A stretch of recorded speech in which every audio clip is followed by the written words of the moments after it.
right, everybody, welcome back to the channel.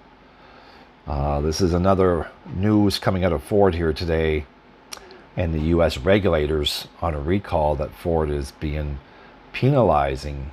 The company's being penalized for. U.S. regulators opened 2 investigations into the Ford recalls just days after penalizing the company. As a press release today, just days after announcing a civil fine against Ford for moving too slowly on a recall, the U.S. government unveiled 2 investigations into recalls that may have not worked or covered enough vehicles, is what they're saying. The largest of the probes covers about 457,000 Ford Bronco Sport SUVs and Maverick small pickups. In April, though, Ford recalled certain 2021 through 2024 Ford Bronco Sports and 2022 through 2023 Mavericks were recalled because they lose power. There have been 5 complaints from owners whose vehicles lost power after getting the recall fix. The National Highway Traffic Safety Administration said in a document posted Monday.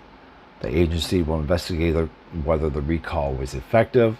The power loss has been blamed on degraded 12-volt batteries. The other probe covers about 113,000 Ford Expeditions from 2019 through 2020. Ford recalled about 78,000 of those SUVs back in February because the driver and front passenger seat belts have tightened up and hold people with no crash apparent. So the agency says it has complaints about the problem occurring from 3 owners whose vehicles were not part of the recall. Investigators will check to see if the recall should be expanded. Ford says it's cooperating in both investigations.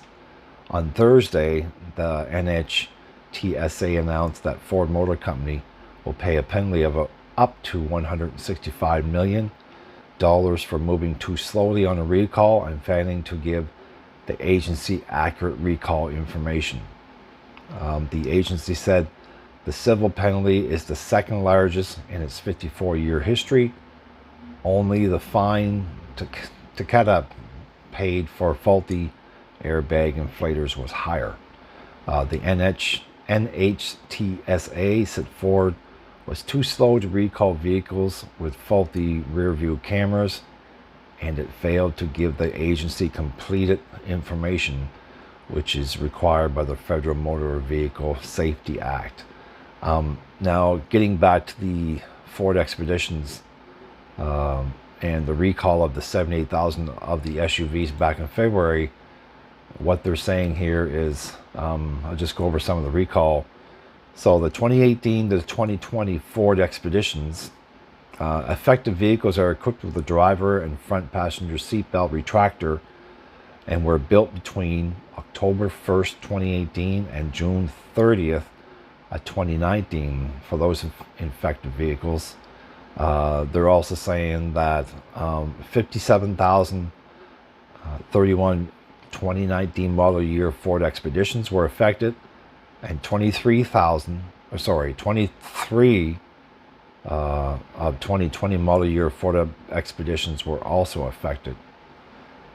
They're also saying that the 2018 and 2020 Lincoln Navigator is part of the recall.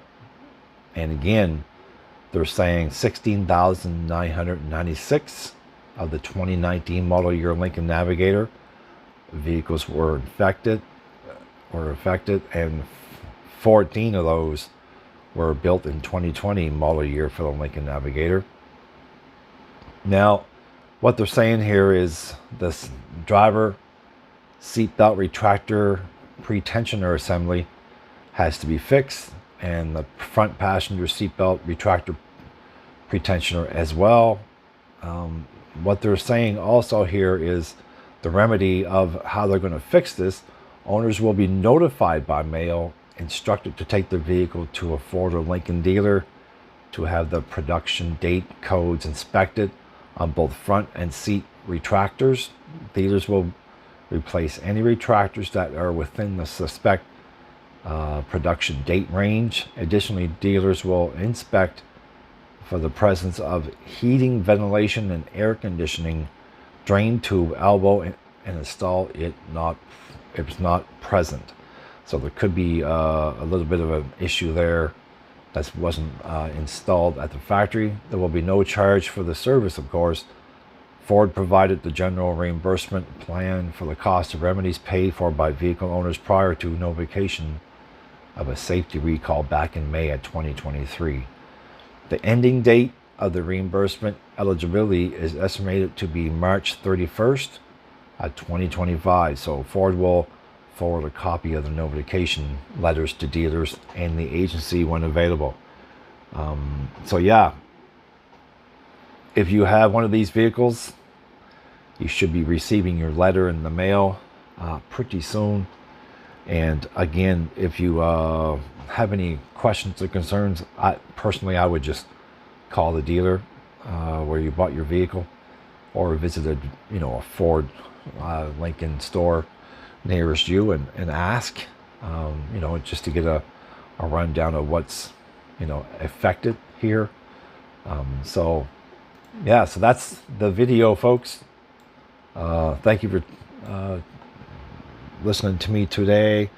No matter where you are around the world, whether it's the morning, afternoon, or evening, I hope you have a wonderful, safe day, and I'll talk to you in the next video. Bye for now.